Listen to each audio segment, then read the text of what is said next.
¿Qué tal, Mónica Uribe? Hola. ¿Cómo le va? Muy bien, muchas gracias, Kiki. Oiga, ¿usted es maestra también? Fui en algún momento Pues, sí di felicidades. clases. Felicidades. Porque digo, si no diste clases en un aula, a nosotros y a todo el público nos has dado muchas clases a lo largo de tu estancia aquí en tus ciudades, entonces te las mereces. Hombre, muchas gracias, pero sí di clases muchos años.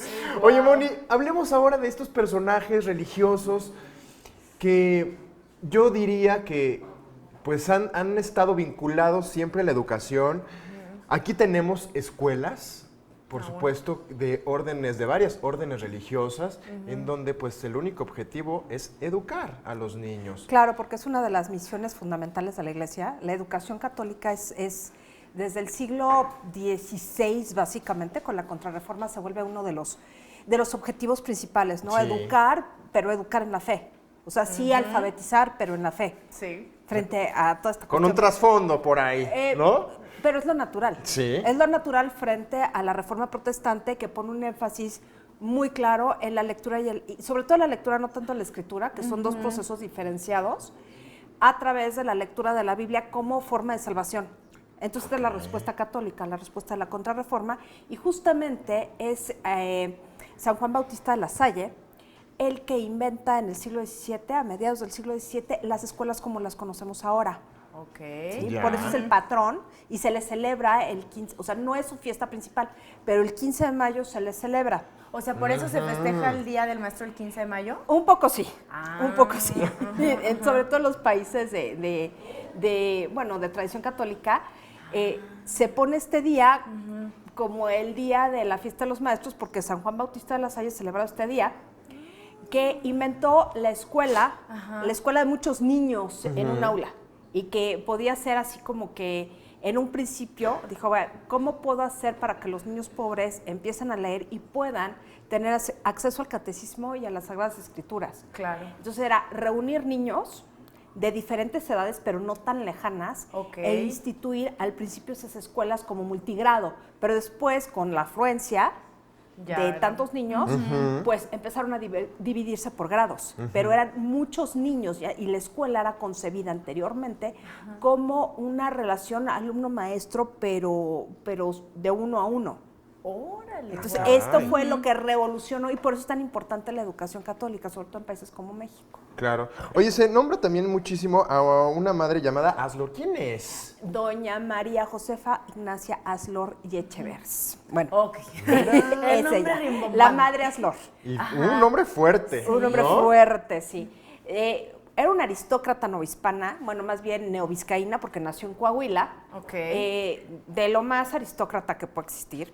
Resulta que el papá fue gobernador de Nueva Vizcaya y quedaron ella y su hermana como herederas únicas de una fortuna inmensa, pero ninguna de las dos se quiso casar. Una sí se casó, pero la madre Aslor no. Entonces la madre Aslor se fue a España, ingresó a la Compañía de María, que tenía una relación, de alguna manera, ¿cómo explicarlos? Una relación como de hijita, o sea, de los lasallistas, era como hijita de los lasallistas, la Compañía de María, la fundó otra francesa, Juana de Lestonac, o sea, son inventos franceses, hay que reconocer. Pasa a la Compañía de María a España, llega la madre Aslor a España, toma el hábito ahí y decide utilizar su fortuna para educar a las niñas de la Nueva España.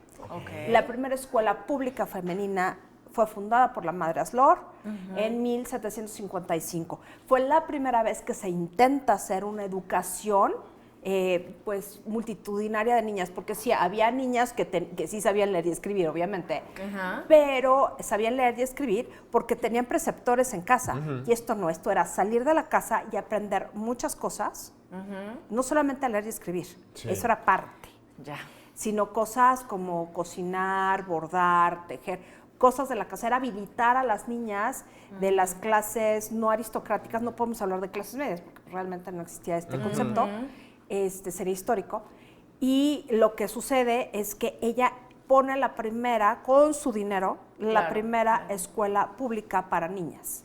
Y esto se va replicando, y el modelo se replica no solamente en la Nueva España, sino va a dar hasta Río de la Plata, lo que hoy es Argentina, a Perú, regresa la experiencia a Francia y regresa a España. Entonces sí es algo muy interesante lo que hace la madre Aslor, que de veras dedica toda su vida a la educación femenina en México.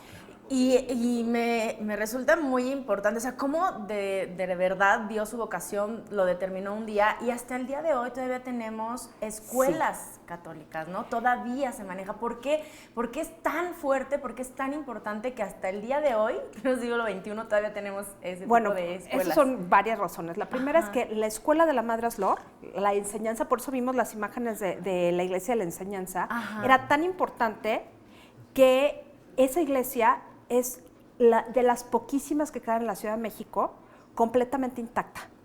O sea, está tal cual, recomiendo que la visiten, y están todos los santos educadores ahí. Es curioso también. Wow.